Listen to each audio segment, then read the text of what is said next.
Halo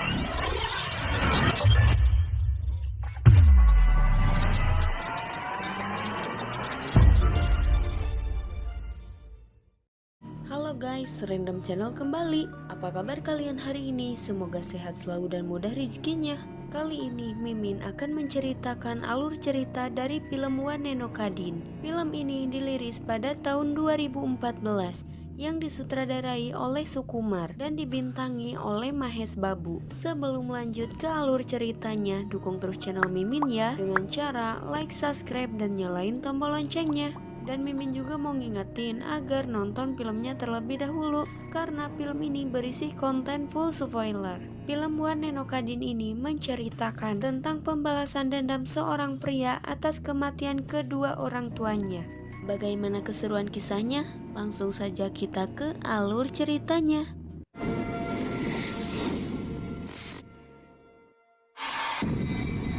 Film diawali dengan diperlihatkannya seorang bocil yang sedang dikejar oleh beberapa orang.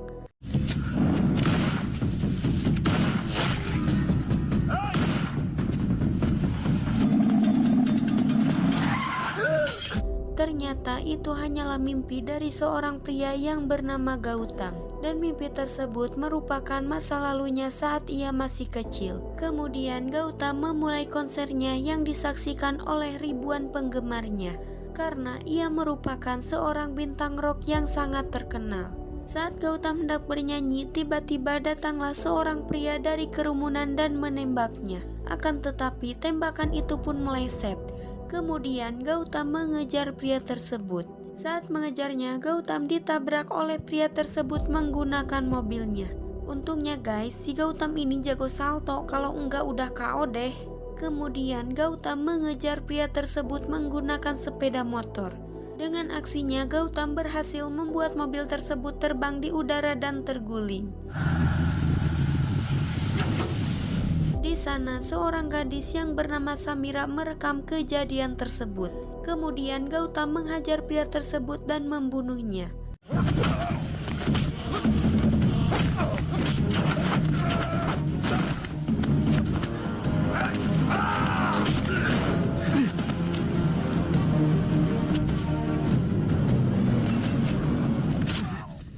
Setelah itu Gautam mendatangi kantor polisi. Ia berniat untuk menyerahkan diri. Ia berkata jika ia sudah membunuh ketiga pelaku yang telah membunuh kedua orang tuanya. Saat itu berita tentang Gautam menggemparkan media dan jagat hiburan. Mereka tidak menyangka jika seorang bintang rock terkenal seperti Gautam adalah seorang pembunuh. Samira yang merekam perkelahian Gautam ternyata ia adalah seorang reporter. Ia memutarkan video eksklusif saat Gautam berkelahi. Saat semua orang menyaksikan video tersebut, mereka pun terkejut. Dan ternyata Gautam hanyalah berhalusinasi. Ia seakan-akan telah menghabisi pembunuh yang telah membunuh kedua orang tuanya. Akan tetapi Gautam merasa jika semua itu adalah nyata. Sedangkan Samira memiliki bukti rekaman jika Gautam memang melakukan semua adegan itu. Akan tetapi ia melakukannya hanya sendiri tanpa ada seorang pun di sana. Samira juga menuduh jika polisi telah menciptakan sensasi dan membuat Gautam seakan-akan benar telah membunuh. Karena saat polisi mendatangi TKP, mereka tidak menemukan mayat di sana. Scene berpindah ke masa lalu Gautam, di mana Gautam kecil melarikan diri dari penjahat dan hampir tertabrak oleh mobil polisi. Saat itu Gautam kecil mengatakan kepada polisi bahwa kedua orang tuanya telah dihabisi oleh penjahat. Kemudian Gautam kecil membawa polisi ke TKP.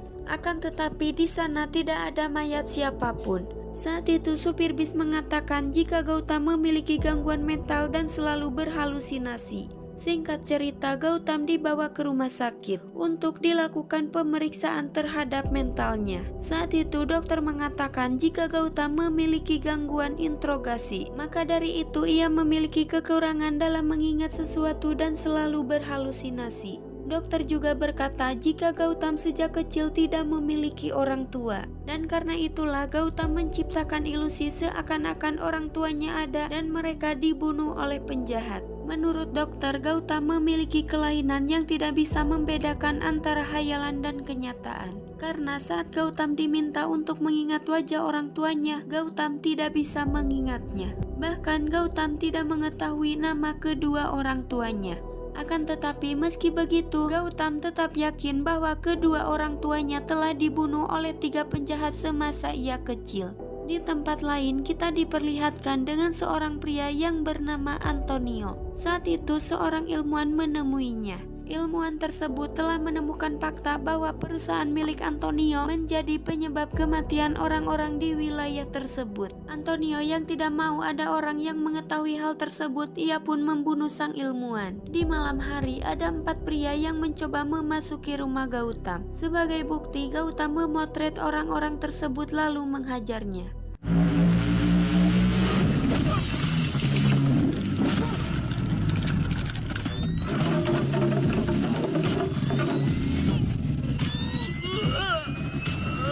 Kemudian Gautam melapor kembali kepada polisi. Akan tetapi saat polisi mendatangi rumahnya, di sana polisi tidak menemukan mayat siapapun. Bahkan kamera yang Gautam pakai untuk memotret pun hilang. Hal tersebut membuat media semakin mengekspos berita tentang halusinasi Gautam. Dan hal tersebut membuatnya menjadi depresi. Ia pun meninggalkan rumahnya untuk menuju ke bandara. Di perjalanan ada seorang pria yang mencoba menghentikan mobilnya. Akan tetapi Gautam tidak menghiraukannya karena ia berpikir jika itu hanyalah halusinasinya saja. Di bandara Gautam bertujuan untuk pergi ke kota Goa untuk berlibur dan menjauhkan diri dari awak media yang selalu mengekspos tentangnya. Akan tetapi reporter Samira selalu mengikutinya secara diam-diam hingga ke tempat Gautam berlibur, dan ia bertujuan untuk mendalami berita terkait kelainan yang diderita oleh Gautam. Samira mencoba mendekati Gautam untuk mewawancarainya.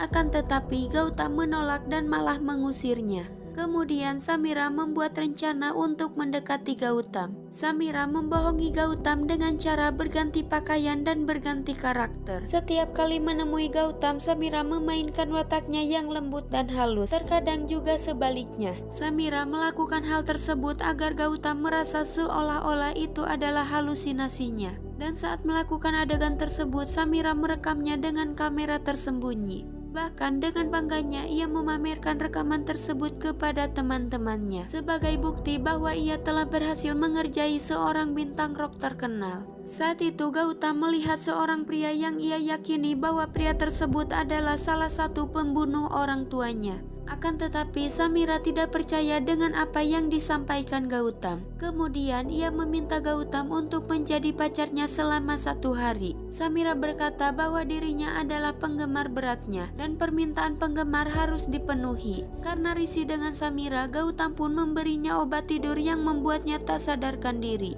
Gautam pun menidurkan Samira di perahu miliknya. Keesokan harinya saat mereka masih tertidur, tiba-tiba datang sekelompok orang yang akan membakar perahu milik Gautam. Dan saat Gautam terbangun, ia sudah mendapati api yang membakar perahunya. Gautam pun bergegas untuk menyelamatkan Samira. Ia pun mengikat Samira ke sebuah parasut dan ia menaiki sebuah motorboat. Dan Mimin juga nggak tahu guys, tiba-tiba ada motorboat aja di situ. Kemudian Gautam menarik Samira menggunakan motorboat tersebut. Saat itu Gautam mendapatkan penyerangan dari orang-orang yang membakar perahunya.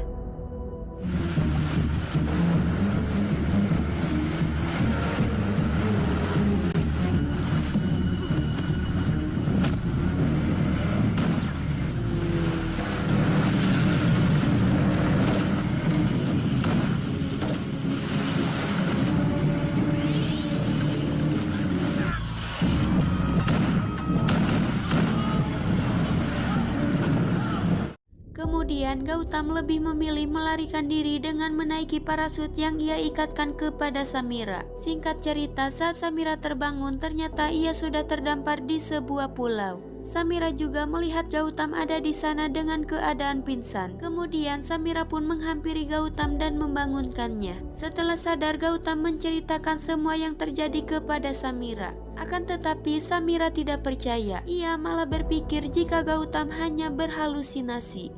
Kemudian Samira meminta bantuan kepada kapal yang melewati area tersebut. Akan tetapi tidak ada yang mendengar Samira.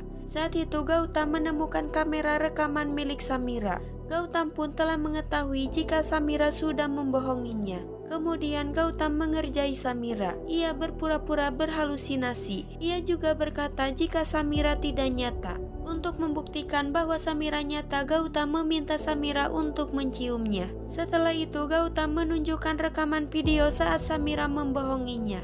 Saat itu Gautam merasa kecewa dengan Samira karena Samira telah berpura-pura mencintainya dengan cara mendekatinya, dan itu hanya untuk mendapatkan berita tentang halusinasi Gautam. Gautam menegaskan jika ia memiliki masa lalu bukan hanya halusinasi. Samira merasa bersalah mendengar semua yang diucapkan Gautam. Singkat cerita, saat Gautam terbangun, Samira sudah tidak ada. Ia meninggalkan kamera miliknya beserta sebuah video permintaan maaf. Samira berkata jika ia adalah satu-satunya orang yang mempercayai jika Gautam memiliki masa lalu. Maka dari itu Samira berakting menjadi dua orang dan membohongi Gautam. Dan Samira meminta maaf karena ia harus pergi karena ia merasa cintanya telah gagal. Kemudian Samira meninggalkan Gautam dengan menaiki perahu nelayan di saat Gautam masih tertidur. Saat itu tiba-tiba datang sekelompok orang memukul Gautam hingga pingsan. Kemudian mereka meninggalkan Gautam. Akan tetapi salah satu dari mereka terlambat menaiki motor bootnya. Saat Gautam sadar, ia pun mengejar orang tersebut dan merebut motor bootnya.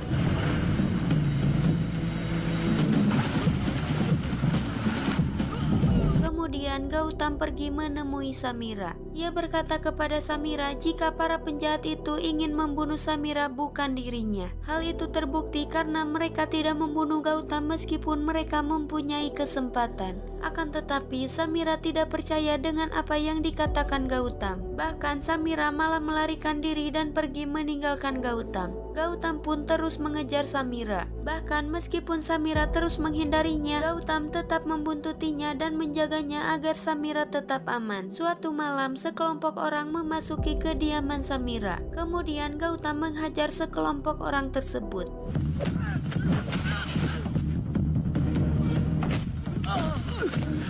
Mendengar keributan, Samira pun keluar dan ternyata sekelompok orang tersebut adalah teman-teman Samira.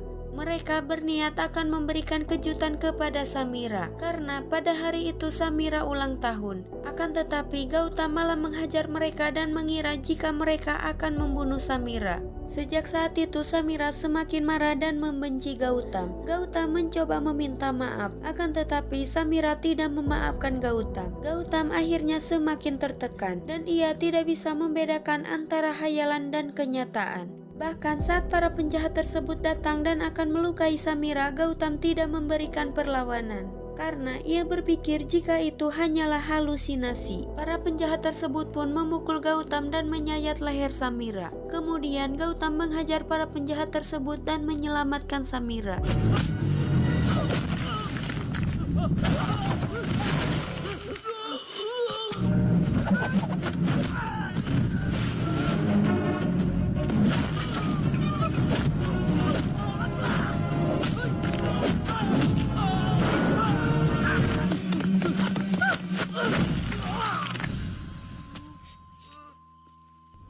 Keesokan harinya Samira mendatangi atasannya. Samira mengatakan jika seseorang telah mengincar nyawanya dan orang tersebut adalah Antonio. Antonio mengincar nyawa Samira karena Samira telah memiliki bukti jika perusahaan Antonio menghasilkan limbah yang sangat berbahaya. Dan ternyata ilmuwan yang dibunuh oleh Antonio adalah teman Samira dan ia telah memberikan bukti tersebut kepada Samira. Akan tetapi atasan Samira meminta Samira agar tetap merahasiakan hal tersebut dari siapapun termasuk Gautam.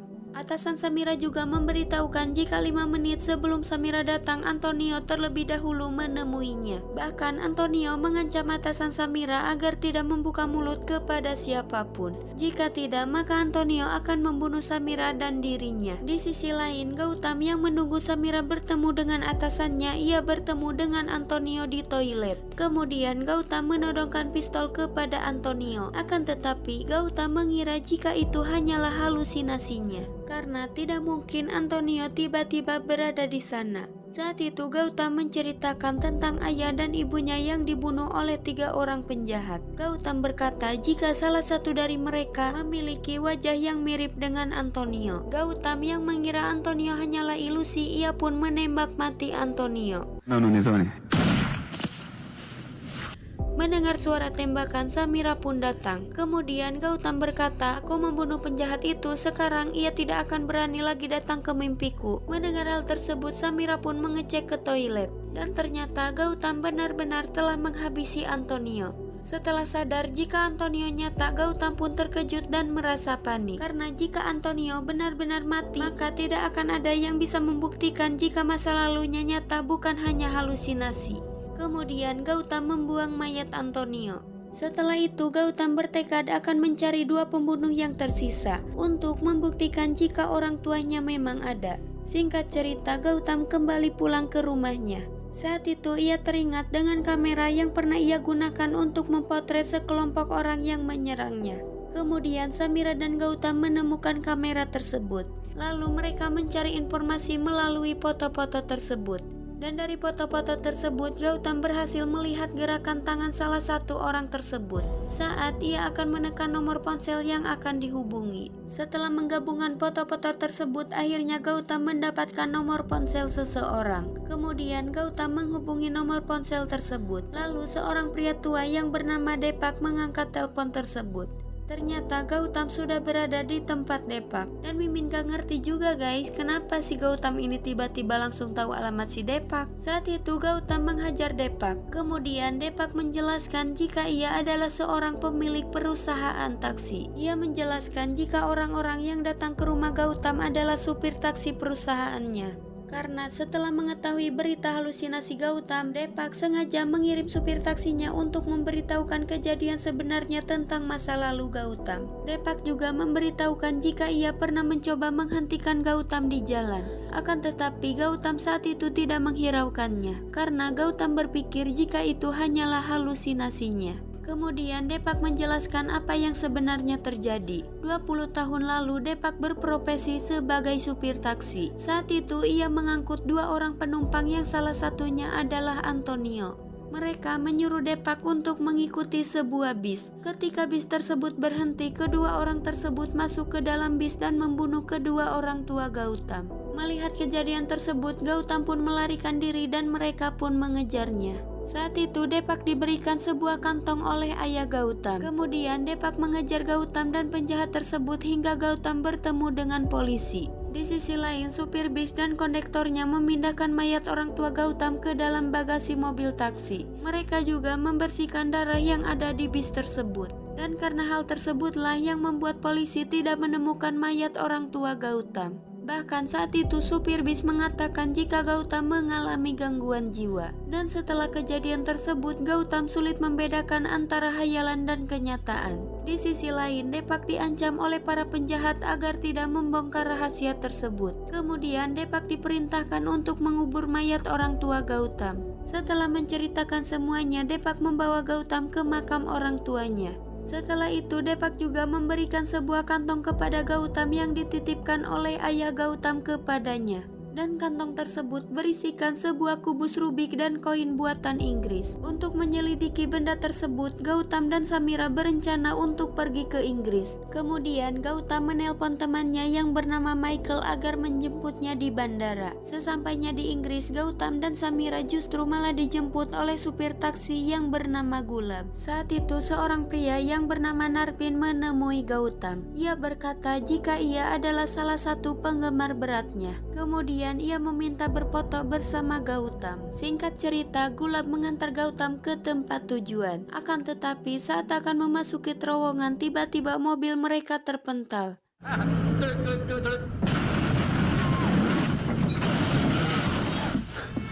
Bahkan Gulab pun terpental keluar dari mobil. Dan ternyata mereka ditabrak oleh mobil kontainer. Gautam dan Samira pun terjebak di dalam mobil. Kemudian mobil kontainer tersebut pun kembali menabrak mobil yang ditumpangi Gautam, hingga mobil tersebut pun terjatuh ke sungai. Beruntungnya Samira dan Gautam dapat selamat. Setelah kejadian tersebut, Samira merasa ketakutan. Gautam pun mencoba menenangkannya. Saat itu Gautam curiga jika Michael yang berada di balik serangan tersebut, karena hanya Michael yang mengetahui kedatangan Gautam ke Inggris. Kemudian Gautam mendatangi Michael. Melihat Gautam, Michael pun melarikan diri. Kemudian Gautam mengejarnya ke sebuah kamar hotel. Akan tetapi saat ditemukan, Michael justru tewas tertembak oleh seseorang. Bahkan orang tersebut mencoba membidik Samira. Beruntungnya dengan cepat Gautam mendorong Samira hingga Samira pun tidak terkena tembak. Kemudian Gautam mengejar orang tersebut.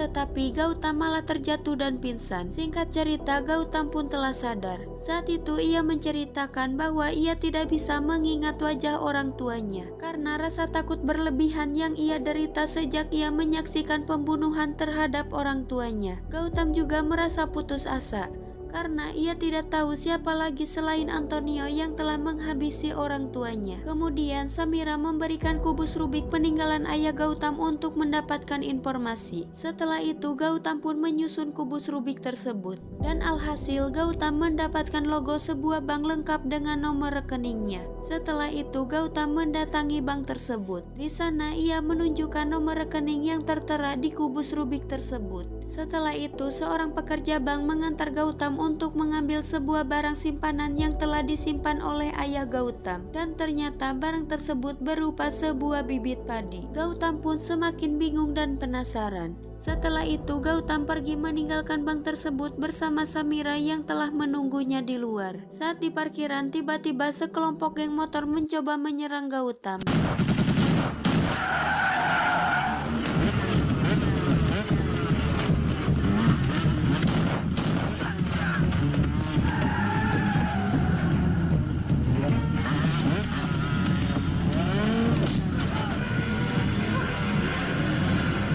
Kemudian Gautam berhasil menyelinap ke salah satu mobil. Lalu ia menyuruh Samira untuk menunggunya di mobil tersebut.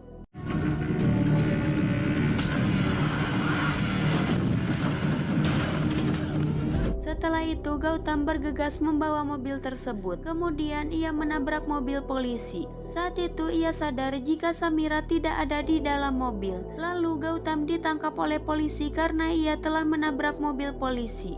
Akan tetapi Gautam meminta izin untuk kembali ke parkiran untuk mencari Samira. Kemudian Gautam kembali mendatangi parkiran dan mencari Samira. Akan tetapi Samira tidak ada di sana. Tak lama Gulab datang. Saat itu Gulab berkata kepada Gautam, "Siapa Samira? Tidak ada gadis di sini. Dari awal kamu datang ke London, kamu hanya datang sendirian." Gulab juga memberitahukan kepada polisi jika Gautam sedang berhalusinasi. Bahkan di parkiran tidak ada bekas-bekas perkelahian. Singkat cerita, Gautam pun ditahan oleh polisi. Saat itu Narpin datang ke kantor polisi. Ia menjelaskan bahwa Gautam memang datang bersama Samira. Narpin juga menunjukkan fotonya saat di bandara bersama Samira dan Gautam.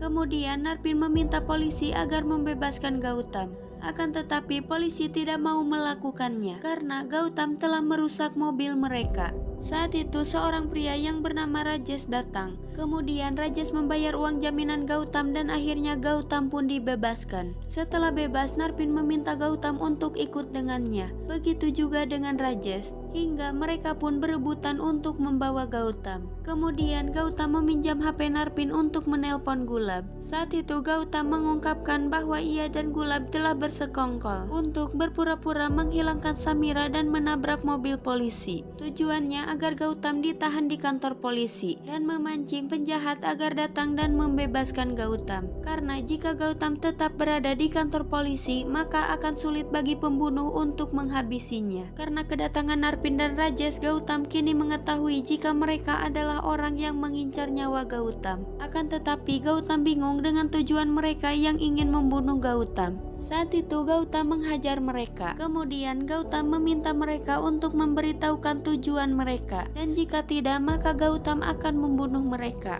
Saat itu Narpin akan memberitahu Gautam, akan tetapi Rajesh melarang Narpin untuk memberitahunya. Kemudian Gautam memasukkan Rajesh ke dalam bagasi mobil. Singkat cerita, Narpin membawa Gautam ke suatu tempat. Di sana Narpin mengatakan jika di tempat tersebut Gautam pernah membunuh seseorang. Kemudian Gautam teringat dengan hayalannya. Ia merasa memang pernah membunuh seseorang di tempat tersebut, dan ternyata pembunuhan tersebut nyata dan bukan halusinasinya. Ternyata orang yang Gautam bunuh di tempat tersebut adalah ayah Narpin, dan sebab itulah Narpin ingin membalaskan dendamnya kepada Gautam. Narpin juga mengaku jika ia adalah orang yang menabrak Gautam menggunakan kontainer. Mendengar hal tersebut, Gautam memberikan pistolnya kepada Narpin untuk menembak dirinya. Karena ia merasa balas dendamnya telah terbalaskan. Karena pembunuh orang tuanya bukan 3 orang, melainkan 2 orang. Saat itu Rajesh keluar dari bagasi dan mencoba melarikan diri menggunakan mobil tadi. Kemudian Gautam menembak mobil tersebut hingga mobil pun terguling dan hampir terbakar. Kemudian Gautam mengeluarkan Rajesh yang terjebak di dalam mobil tersebut sebelum mobil tersebut pun meledak.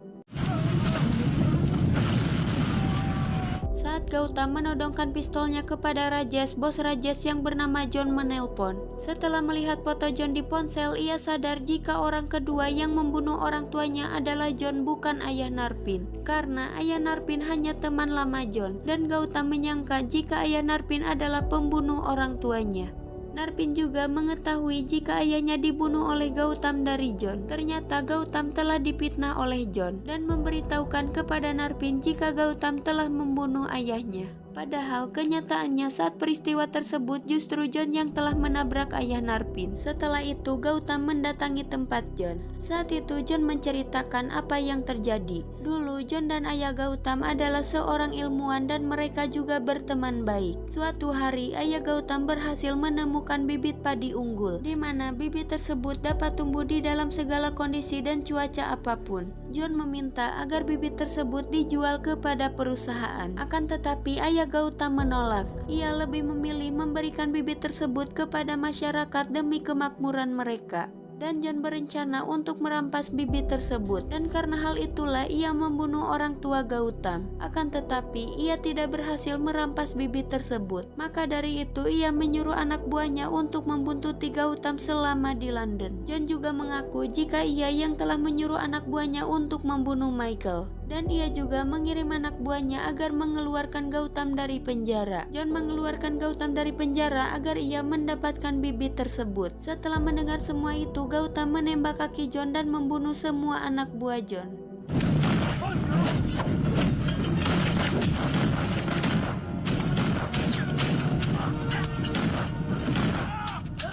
Saat itu Gautam meminta John untuk menceritakan tentang orang tuanya. Akan tetapi John tidak mau menceritakannya. Kemudian Gautam menembak mati John. Singkat cerita, Gautam pun pergi meninggalkan tempat tersebut dan menaiki mobil taksi Gulab. Di perjalanan ia melihat sebuah bis sekolah. Kemudian Gautam meminta Gulab untuk menghentikan mobilnya. Saat itu Gautam teringat dengan masa kecilnya. Ia pun menyusuri jalan yang dulu pernah ia lewati semasa kecilnya. Hingga Gautam akhirnya sampai ke rumah tua. Kemudian ia pun masuk ke dalam rumah tersebut. Di sana ia menemukan sebuah buku harian. Dan di dalam buku tersebut terdapat foto Gautam bersama kedua orang tuanya. Dan pada akhirnya Gautam mengingat nama dan wajah kedua orang tuanya. Dan rumah tua tersebut merupakan rumah di mana dulu Gautam tinggal. Di akhir film, Gautam pun menangis meratapi kesedihannya. Dan film pun udahan. Cukup sekian untuk alur cerita film kali ini. Saya Admin pamit undur diri dan sampai jumpa di video selanjutnya.